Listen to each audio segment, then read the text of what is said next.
Good leaders bring peace and stability to the people they oversee. There's a warm, reassuring tranquility we get with great leaders.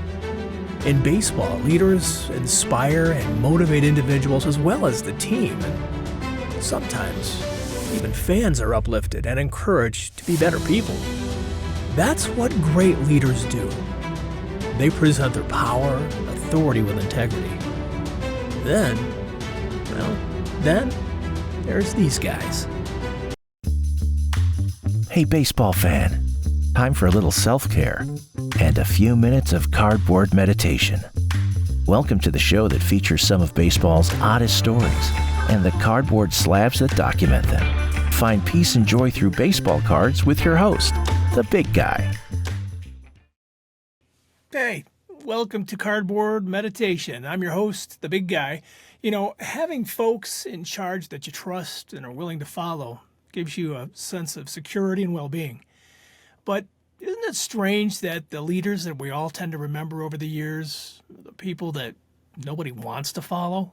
In fact, they're usually control freaks on a power trip.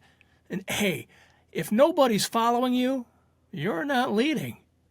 You're just a tobacco-chewing, F-bomb dropping half-wit that hasn't received his pink slip yet. So let's take a look at some major leaguers of the most memorable managers. Memorable for the wrong reasons. Reasons that might find you saying, who's in charge here?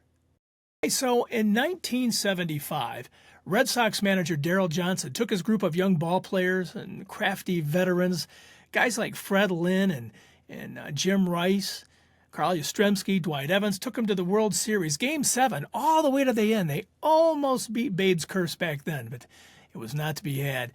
They were playing the Cincinnati Reds, who went on to win, and ESPN, incidentally, has claimed that this game that we're about to talk about, actually we're talking about the All-Star game, but the World Series was the second best series ever played. They claim that the best was the 1991 World Series, so we're not here to dispute that. But even as a losing pitcher, the Red Sox appearance in the World Series earned Johnson the right to pick out the pitching staff for the next year's All-Star game. So in 1976, the voting was being tallied up and there was bunting being placed all over Veterans Stadium in Philadelphia. And Darrell got busy picking his pitching staff. So to start, he chose rookie sensation Mark Fidrych. And then other pitchers to play later on, they were picked as well: Catfish Hunter, Louis Tiant, Frank Tanana, several others.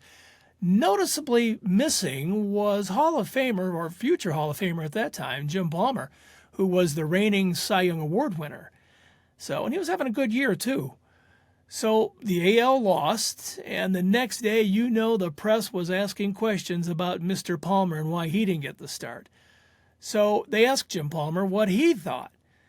And he was quoted by saying that another quote wasn't original. Jim Palmer claimed that he was misquoted for calling Johnson an idiot.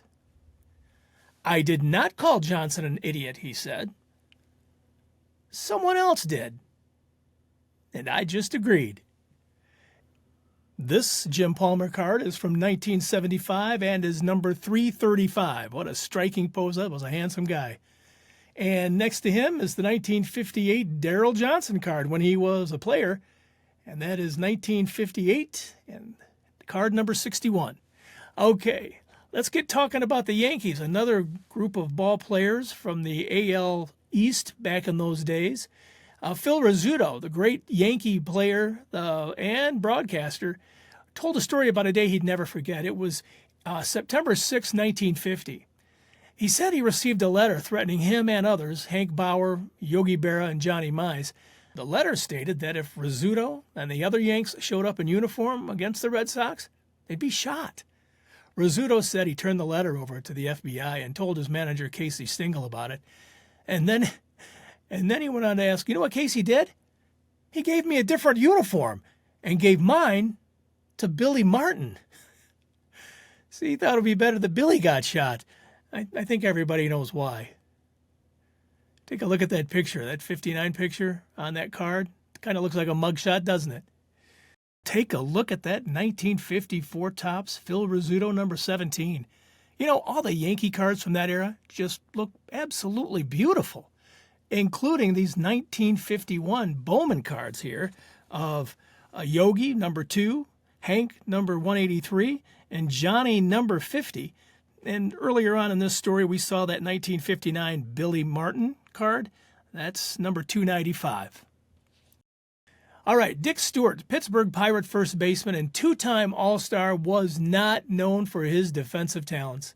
In fact, teammates referred to him as Dr. Strangeglove. I'm not making that up. Take a look at this book. The great Hank Aaron dubbed him Stone Fingers. To say he had defensive struggles was quite the understatement. So one day, when the public address announcer was going over the code of conduct for fans, like this, "Anyone who interferes with the ball in play will be ejected from the ballpark."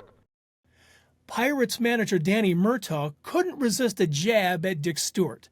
Now, after the public address announcer had warned all the fans and made all the comments, Murtaugh replied, "Wow, I hope Stewart doesn't think that means him." Nothing but a vote of confidence from the leader there. This Dick Stewart card is from that classic set from 1962 Topps and is number 160.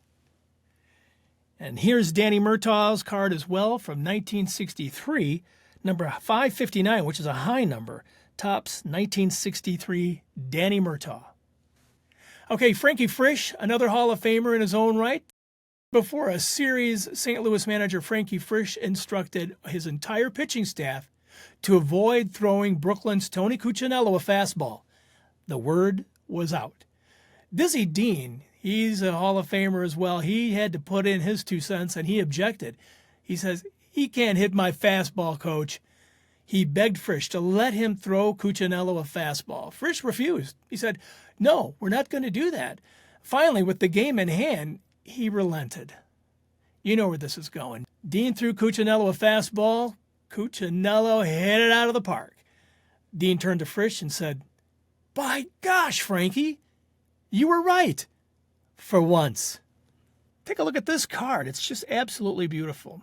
1934 to 36 Diamond Stars, the Fordham Flash himself, Frankie Frisch, and 1933 Gaudy, Tony Cuccinello, number 99. I'm glad you could join me today for Cardboard Meditation. I hope there's a lot of card ideas that we can put in your legacy collection. And as always, bring happiness to your life and to your collecting ways. And we will talk soon. Thank you. Cardboard Meditation helps set your mind right.